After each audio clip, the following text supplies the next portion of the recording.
Welcome to Samba Samba. Enjoy the video. You start by opening the YouTube app and tapping the plus to create a short.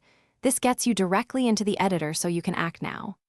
Record or import your gameplay clip between 15 and 60 seconds.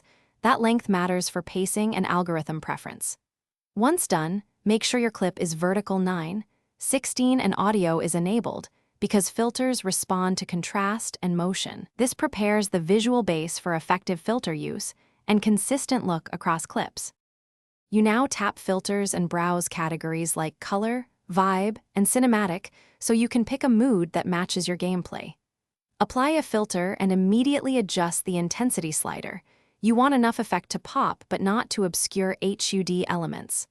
Once applied, layer it with small exposure or contrast tweaks because filters interact with brightness and motion.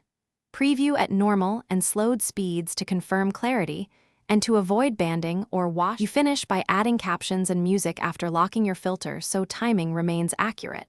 That order preserves sync.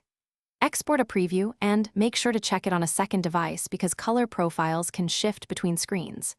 If you see banding, stuttering, or audio lag, reduce the filter intensity or re-encode the clip at a slightly higher bitrate.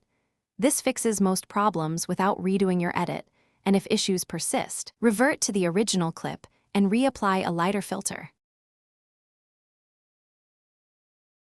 Thanks for watching. Consider subscribing if we helped you.